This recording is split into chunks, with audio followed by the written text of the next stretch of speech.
everybody, I am so excited because today I have a special guest. Alejandro Saab has come to the channel. Hey Alejandro, how are you? What up? Doing all right. And we're gonna watch the Cyno character demo, talk about Genshin Impact, talk about voiceover, talk about all sorts of stuff. And yeah, let's dive in. The sands devour. A new life emerges. In the cycle of life and death, whatever is sown will be reaped. And when the moral order is disrupted, judgment will come swiftly. Every soul will be weighed.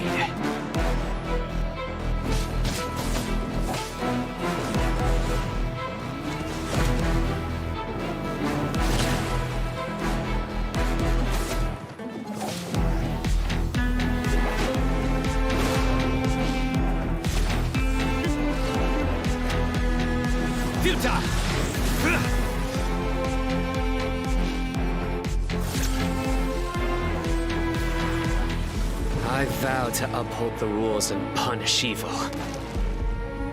No matter how arduous this path may be, I will follow its course to the end. Through me, justice is served.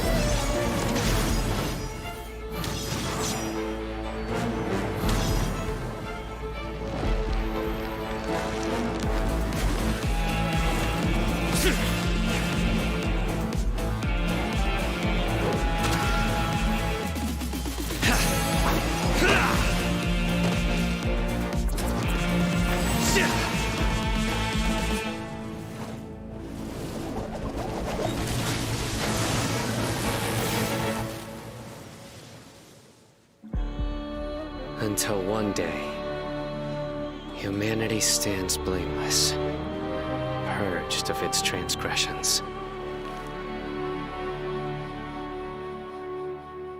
That's a solid character demo. Yeah. I gotta say, it's just very funny, like how far Cyno has come. Because like when Cyno was first introduced, he's like, I'm heartless and I'm all about justice and the moral order. Now it's like, hey, you want to hear a terrible joke?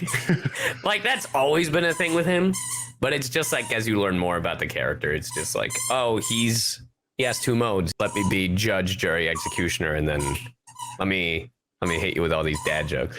And I apologize, my dog is playing with his squeaky toy. Right, buddy? Yep. He's like, absolutely. I completely agree. If Luna was not in her crate right now, she would be like here, like, just like.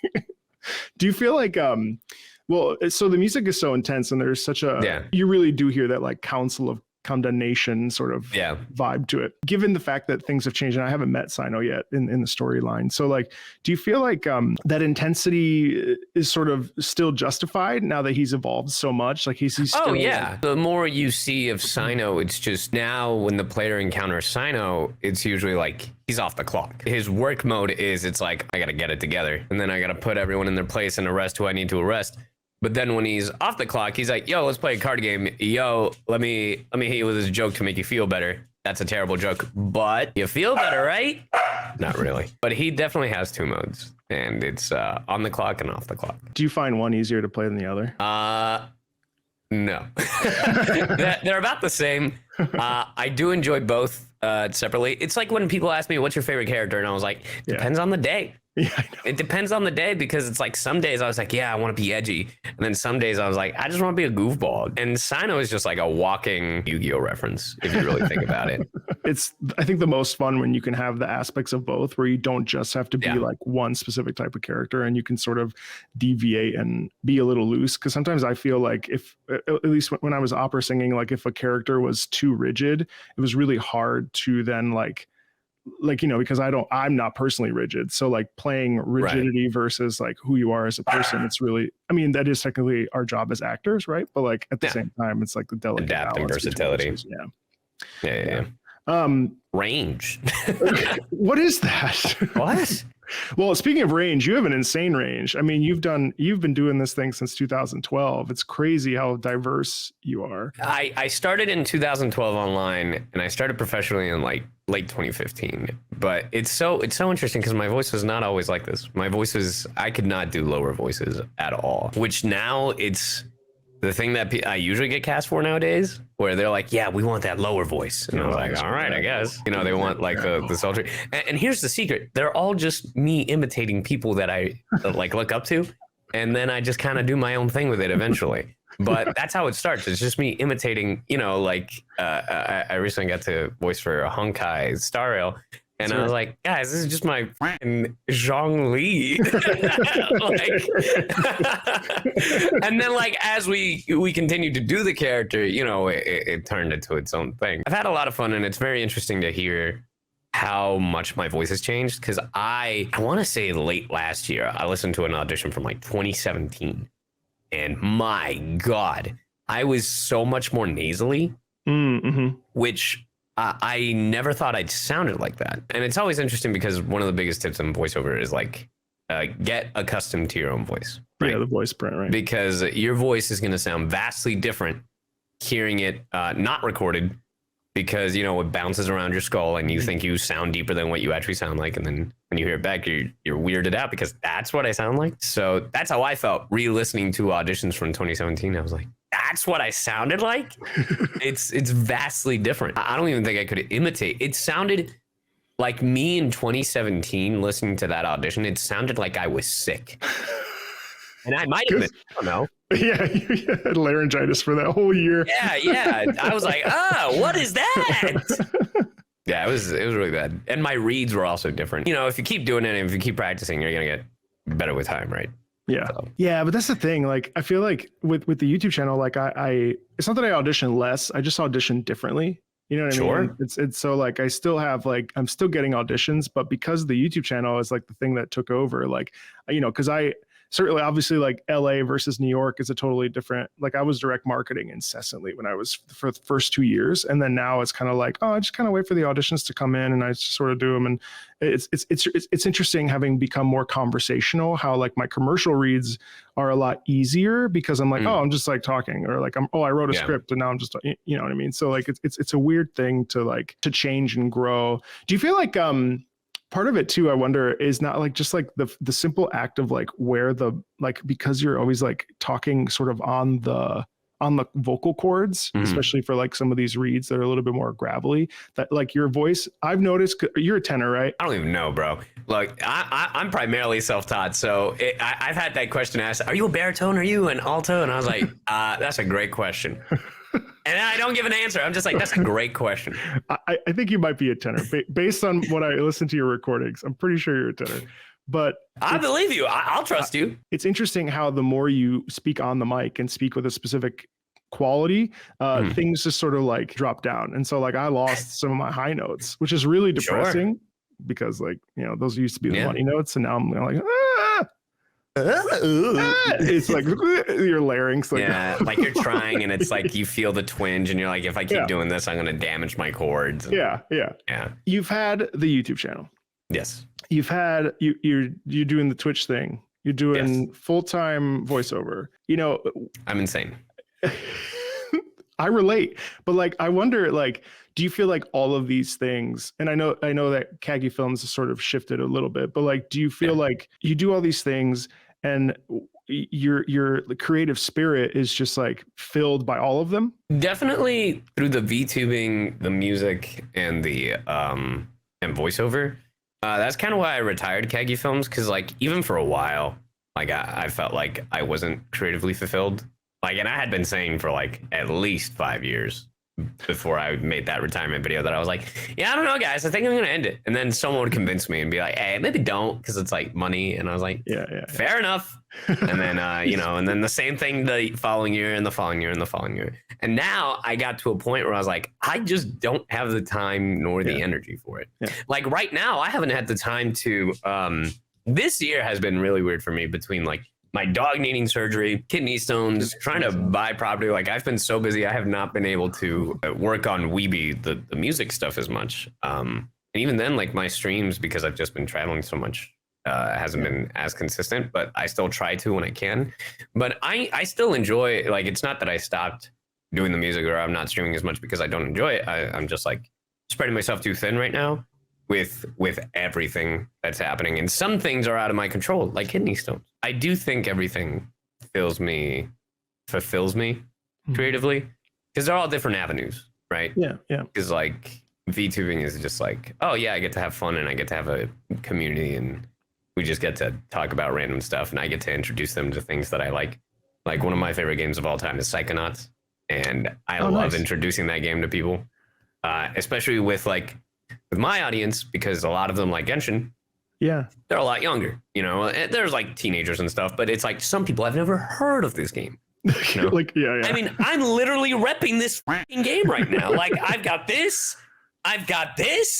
Like, I started the second one. It's very good. I have to finish it. Oh, the second one is so good. But I like to introduce it to the community, and it's something that I didn't have with Kagi Films. Mm-hmm. With Kagi Films, there was a community, but it was the Dragon Ball community. Right. And I like Dragon Ball, but all they wanted was Dragon Ball. You're in that lane. Yeah. And with the VTubing, obviously, there's going to be a preference if I play Genshin. But if I play a random game, people still show up, and it's like a good amount of people. Mm-hmm. So, and I was like, oh, okay, they like me for me and my goofiness. Okay, I'll take it. There's something to be said for being seen and for people like liking you. Well, we all want to be liked, right? But there is something, obviously, it's like, I prefer people dislike me and treat me like on my comments. Yes. I love it. Yes. Tell me Hurt me. Oh, God. Hurt me. Being a public persona at whatever size is a really interesting phenomenon. And I was just talking with my girlfriend earlier about like privacy and things. And I was like, it's crazy because when I was an opera singer, like everyone I know still posts about where they're working, where you can find them. Like, you know, come see me at this theater. And it's like, that's kind of weird in like a society, you know what I mean? Like, it's so strange how you have to like navigate that fine line of being like a person in the world, industry, in the industry and stuff. Well, why don't we do some questions? Actually, I have a question. Hold on. So you're a self-taught singer, but like, when did you start singing? Like, was this for like a forever thing? No, this was I attempted to sing in like, I want to say, like, mind you, I was like, I like Dragon Ball. Let me sing this Dragon Ball song. And it was awful. A couple of years go by, and a friend of mine, she's like, hey, you should try doing covers. And I was like, are you serious? I don't know if I can sing. It's like, you should try it. This is my friend Amanda, by the way, Amelie. And I was like, oh, okay, cool, I guess. And then I did a cover to test it out. And I was like, sounds kind of weird, but okay, let's see. And like, people liked it. I thought it sounded like awful. And this was like 2017, 2018. And then I did another cover. And at first, when I was doing covers, it was just gags. Like, it's like the first one I think I did was Mystical Adventure, and then from the original Dragon Ball. And then me and my friends, we got together and we did the Black Clover opening. A buddy of mine and I did the Pop Team Epic, a Pop Team Epic song. It was weird. And then I think the one that like kind of made me think, oh, maybe I do have a good singing voice, is this cover called Ultimate Battle, which is based off a Dragon Ball Super. And that thing, last time I checked, had like 10 million views. Oh my God. And I was like, maybe I should, maybe I'm not bad at this. And then I started taking like singing lessons. And the biggest issue I have, and I still think to this day, is breath control. It's hard. Especially with the amount of like, you know, yelling, like traveling and trying to stay healthy and all this stuff. So yeah. I mean, even with efforts and stuff, like it always it freaks me out. Like, it's one of the things that I really struggle with is like you have to like breathe deeply from the diaphragm laterally. And then you also have to like, it's a funny thing. And I mean, it's a different singing style than yours, obviously, but like I have a lot of respect for folks that like don't sing operatically. And like, it's hard to sing. Yeah. I mean, but I think that you have the benefit of knowing all the different places you can breathe from. Because I have a buddy of mine who's also an opera singer, Brandon McInnes, and he's like, oh yeah, you can breathe from not just your chest, but you can use your back, you can use your legs. I was like, what are you talking about? Like, it blew my mind when he was talking about it. So it's like, because people don't, if they don't know how to yell, they hurt themselves so quickly. Yeah. And if you do know how to yell, there are times where it's just so your brain turns off and you're like, oh, it's so much easier if I just use all of my throat rather than using the diaphragm. So I feel like it's so funny because you're saying you envy people who don't sing operatic. I'm like, I envy people who do sing operatic because they know how to use their entire body to breathe. And I feel like they can hold out a note way longer than a self-taught individual. Well, I think, the grass is always greener. It's definitely a funny thing. I mean, singing is such an interesting thing and such an interesting phenomenon. And the fact that like there is a whole like school of thought on how to sing. And there's like so many different like techniques, and especially classical singing. If you sing this way, if you sing this way, if you sing this way. I mean, this is the problem with teachers. And in some ways being self-taught is actually better because then you don't have to deal with, I remember I went to a conference and someone was like, don't go to grad school. It'll totally fuck you up. And I was like, I'm already going. What am I supposed to do? He was like, what do I do now? It's going to ruin your creativity. And I was like, what do I do? It did though, actually. But, man. Well, the funny thing for me was I was going to college and then I dropped out. For the longest time, I thought I was going to be an animator.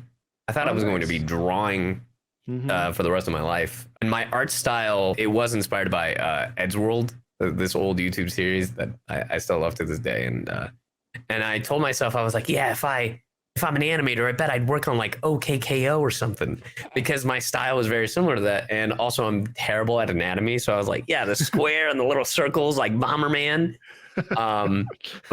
Yeah, like after a year of going, I went to SCAD for a year and I was like, I didn't have fun. I was miserable. It was really funny telling my mom that I was like, yeah, I had really depressing and suicidal thoughts. That's the only time in my life I've ever had that. She just found that out last Christmas. And she's like, Nita, why would you in that? And I was like, because it was awful. Yeah. And here's the thing. I love animation. I'm glad that we're in a career where we can work in some facet of animation and contribute to it at some point, because I love cartoons and anime and literally any facet of animation, because I've literally grown up with it, like Looney Tunes, Woody Woodpecker, Scooby-Doo, Courage the Cowardly Dog, like literally everything from Cartoon Network, Disney Channel, Nickelodeon, and even some things that I can't even remember off the top of my head, to still be a part of it in some way, shape, or form, even though I'm not making it, but I'm helping make it, is still fulfilling as well. It's a huge thing. I mean, that's why I transitioned to voiceover, because I was like, how do I still sing or like do things that are on my terms, Right. How do I use my voice, since I have a decade of experience, instead of like becoming like going to school to become a counselor or something, you know what I mean? Like it's a really interesting thing we are extremely lucky. All right, let's do questions. So has there ever been a role that was really hard for you, but you still understood the like voice print right away, or like how you wanted to act it? There's only been one time that I felt like I didn't get the voice right away. It was for the show called The Royal Tutor. And it is this anime where I was like essentially a very princely rich boy. And it was like a bunch of siblings. And the reason I had issue with it was because nothing with the material. It was I had come off this other show called Nambika. And in Nambika, they're all prisoners. And I was like very swag, and it's like, yo, blah, blah. Like I was able to like slur some words here and there. And so like the diction wasn't like very well. It could be muddy, it could be dirty, whatever. Yeah. And then I had to go from that to this prince, and it's like, oh, my diction has to be proper. I remember my director, she taught me, she was like, hey, how about you do this exercise? It might help you. And it was just how now brown cow. And it was to help round out the vowel sounds.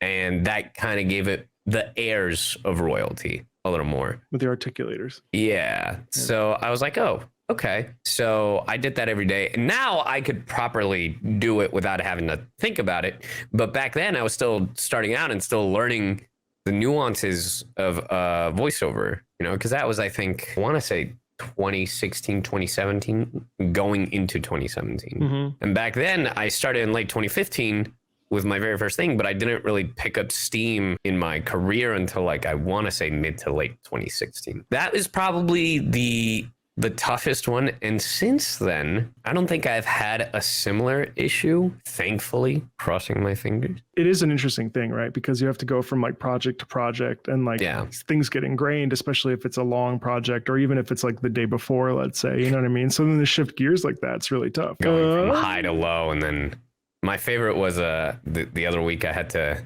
use my lower voice kind of yelling. And I had to do these back to back, coming to so and so, coming to blah, coming to blah, coming to blah, and it was like 40 lines like that.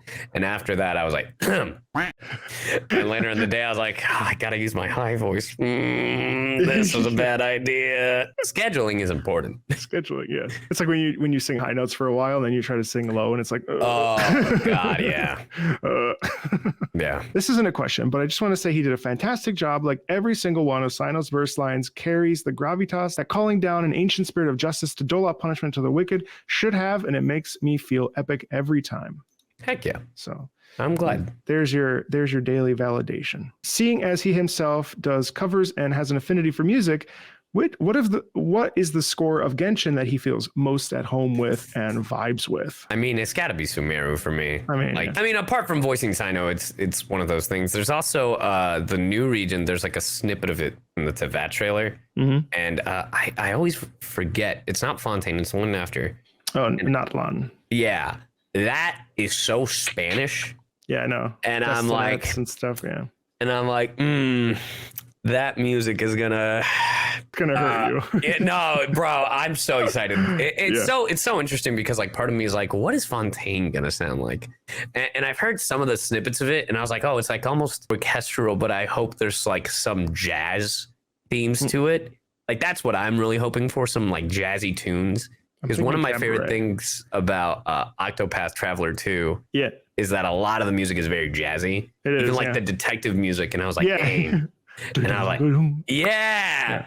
And I was like, oh, please put that in Genshin. Because I know Sneshnaya is very like organ. Roshan. Yeah. And I really like the music of Genshin, but right now it's definitely Sumeru. That's my personal favorite. That's a fair answer. I'm really excited for Fontaine actually, because I mean, first of all, maybe we'll see Dvorak again, but also like I think that there's going to be such an awesome mix of all like Central Europe. And I think like there's going to be cabaret. I think there's, especially if they're saying that it's Belle Epoque France. So there's going to be a lot of like turn of the century style of music. Like it's going to be absolutely insane. And also like, I kind of like seeing Europe because we only see Mondstadt in terms of like, even though it's like a, Germany. Mondstadt is like, it's like, this is the neutral. We don't, you know, we kind of have a thing going, but it's like Europe, Germany, but like a little American, you know, this is kind of like neutral.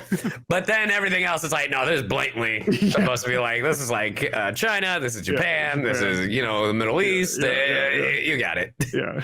So, I hear you. Cyno would probably like the same, right? I would assume. Oh, music wise, Sumeru? I would have to say. Sumeru. Unless, I don't know, Cyno hears that Natlan music and he just popped off too. He's like, damn. It's like, this is pretty good. I know that you were a huge fan of Genshin before Cyno, or, you know, obviously you saw the Tevat story trailer because I watched your like, I got this role video. Well, and this actually ties into a question that someone said, but like for you, like how was the audition process? Did it go through the same protocols as all things do? Or, you know, how did everything work out for you? And did you feel more pressure because you really wanted that? And that was something that was, you know, how did that all sort of coalesce for you? So I had read for Genshin multiple times prior. I don't think I'm allowed to say which exact characters I had read for before, but for Cyno, I read for him while I was at a con. And I remember my nose was like stuffy, like my voice wasn't fully there. And I think right after I got sick. And this was in May, I want to say, of last year. And I didn't hear anything until August. He was apparently the last one to cast out of all of the Sumeru cast members, like between like Tagnari and Dori, you know, Nilu. I got a phone call and like, hey, are you Middle Eastern? And I was like, yeah, I'm Lebanese. And I'm like, huh. All right, well, great. Well, we have a callback for you. And mind you, this was, I want to say, the second week of August. That phone call, I think, was Tuesday. I had my call back on Friday. And then a week later is when they let me know I got it. And I remember like that was possibly the longest week of my life. Because I was like, bro, please just tell me I didn't get it. Just tell me I didn't get it. This done, yeah. sucks. Yeah. Because well, first I had already thought I didn't have it. Because from May to August, yeah, of course, that's unheard of, especially for the timeline that Genshin releases content. Mm-hmm. It's literally unheard of, which is why it's even weirder to me, because we did everything, like mostly everything, in the span of a week and a half. Right. Like, right. And so when I got the email that morning, they're like, hey, we need you all next week. Like, all next week. And I was like, say less. I will move things. I will, that is my focus. I cried that morning.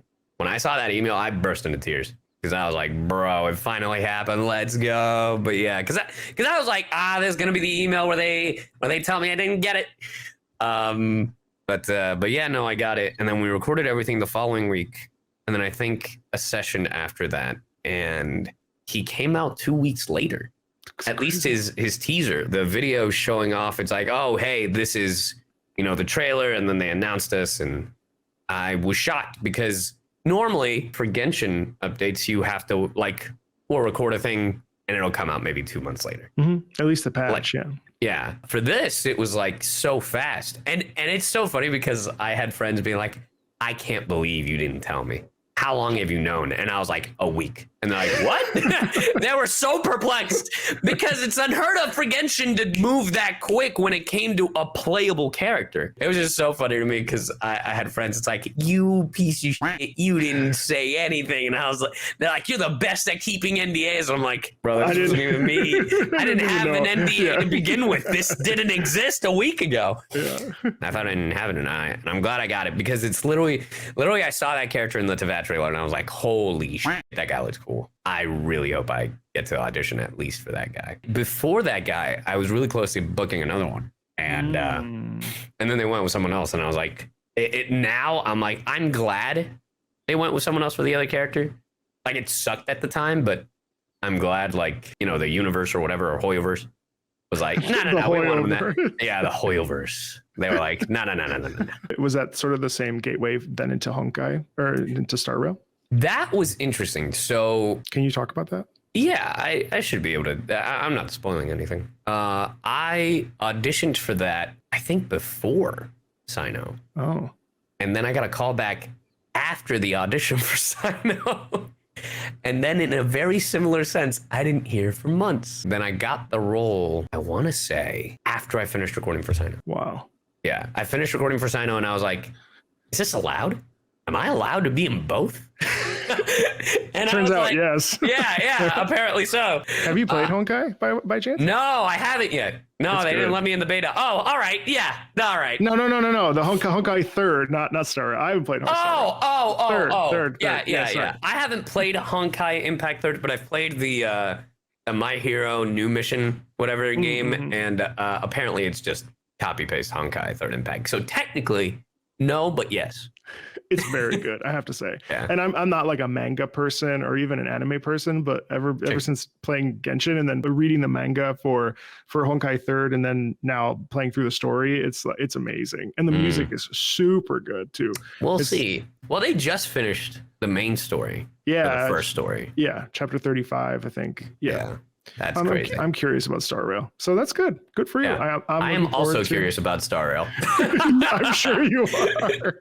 Cyno, when compared to other characters, is not as expressive on the outside, but you can still feel his strong emotions and the intensity in his voice. Was it difficult to find the right balance on how to approach, or how was your approach to the character? It was a bit of a struggle at first. From what I remember, I was making him too aggressive. And then they're like, that's great, but you got to bring him back. Yeah. And I know that everyone considers D-Luke Batman, but the way I was told in the booth is that he's kind of like Batman. It's like he's brooding and he's serious and he knows how to get things done, but he doesn't show enough anger until the moment comes where he has to intimidate. And I was like, ooh. And once they told me that, it became easier. And now whenever it's Cyno and the character, the Traveler, interacting, he kind of lets his guard down a little. Because they do have that relationship now. Like if you play the beginning of the Sumeru quest now, in comparison to now, you'll notice that Cyno is very kind of standoffish towards the Traveler. He's kind of like a little more aggro. And now it's like, oh, hey, how's it going? Like he's like calmer. So it's a very interesting evolution. And it's also because the Traveler has played TCG now. So, you know. That's why. Yeah. He's got a TCG buddy. Wouldn't it be fun if you two did a song together? Question mark, question mark. Hey. I mean, I'm always down. I'm always down. I've just been very bad about doing covers recently, but I am always down. Listen, I have vocals. I have a backlog of like 60 plus songs I have not covered. and I'm just like, am I ever going to get to these? Are you producing them yourself too? No, I hire people. There's no way. With my time, there's no shot. Yeah. At most that I do is, apart from singing, I pick the takes I want. But other than that, like, it's yeah. Who's got the time? I hired someone to do my titles because I literally can't even be bothered to think. Like, just come up with a title. Look, my friends over the years have joked. I say joke. They meant it 100%. But I have 7 jobs, and yeah, that's more true than ever. As long as you wake up every day and you're like, man, I feel good about it, but that's all that matters. That's true. Sometimes you don't, I guess. But sometimes you also wake up and you're like, damn it. I wake up and I'm like, why am I awake right now? If you could actually have a feast with the in-game food, what would you like to eat? I don't know. That's tough. Look, I'm going to be honest. When it comes to Genshin, I think the thing I've ignored the most is the food. Like, look, I know there's like baklava and stuff in there, but I can't even have half the stuff in the Genshin games anymore because of kidney stones. Yeah. I'm on a very specific diet. And if I have baklava, I'm dying.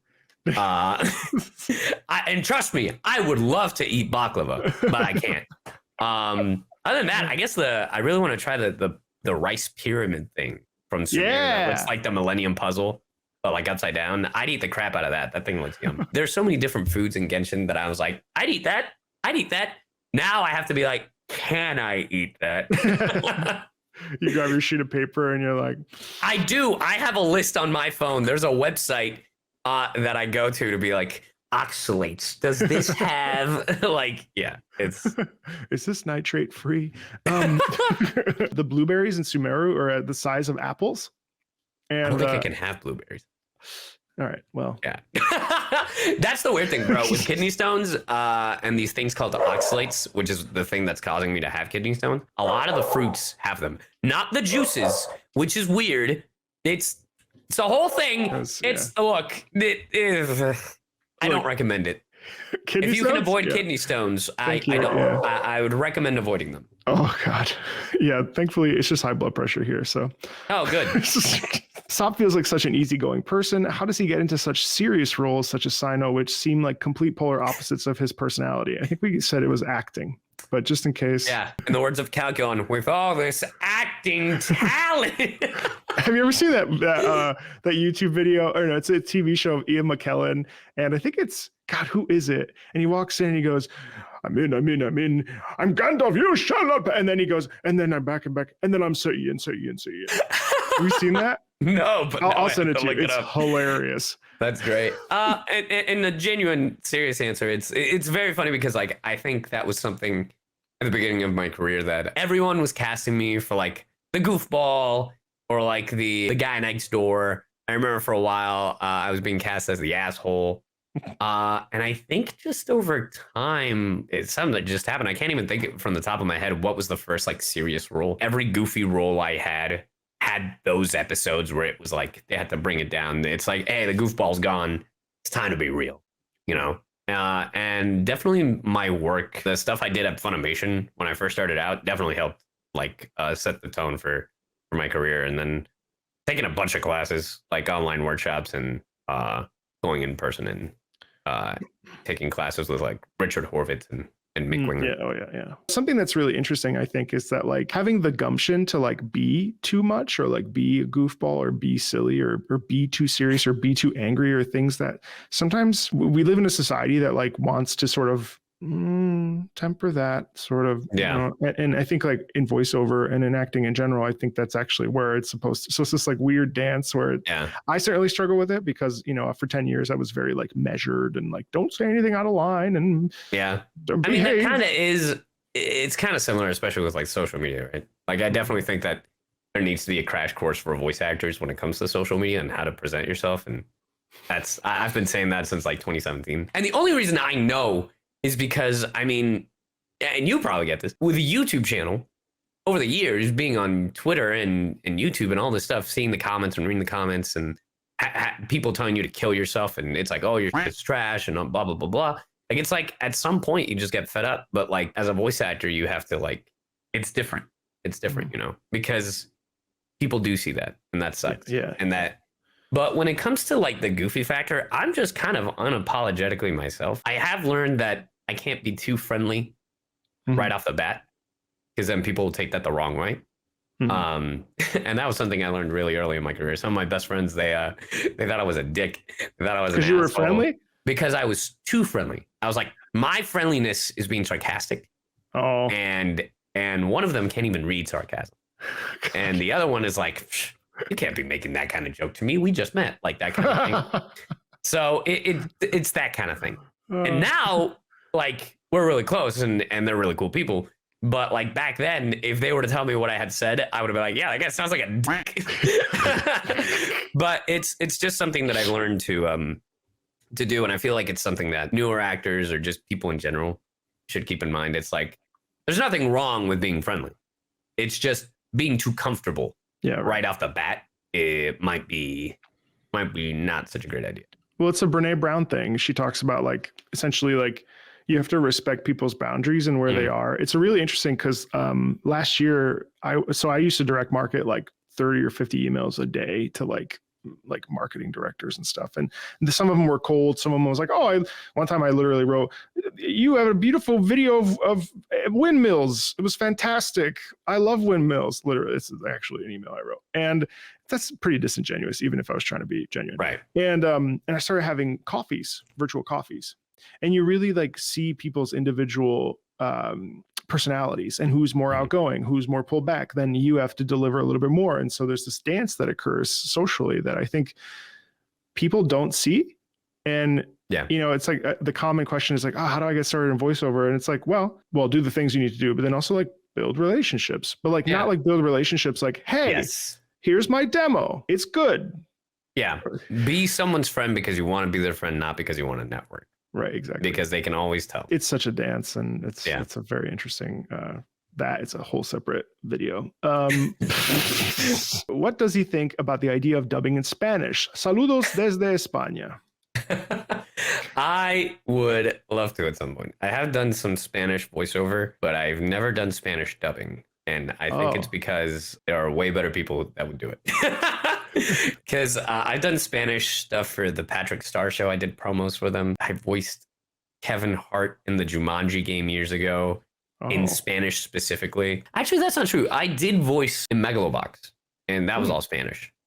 Like, and that technically is anime dubbing. And I did voice a Chupacabra. I mean, I would do it. I would do it. But I feel like my location it hinders me because I believe most of the Spanish dubs are done in Mexico. I could be wrong. Oh, really? Like Latin American dub. I do wonder if he ever cringed or laughed at the jokes Cyno attempted to make, and did he lend a helping hand at coming up with them? I also wonder what traits does he feel like he shares with Cyno, or what are things about him that he can relate to? There were a lot of questions about dad jokes. Is that like what you're known for? Is that like a thing you do? So I make corny jokes. Everyone wants me to tell even cornier jokes because of Cyno. Every now and then I'll pull out a pun, right? But as for Cyno, I did have to explain one of the jokes that was said to the director. That was really funny because we're like recording and he's like, I don't get it. And I was like, well, you see, it's this and this. It's actually really deep because if you look at this and you Google it, and he's like, Alejandro, what the fuck are you talking about?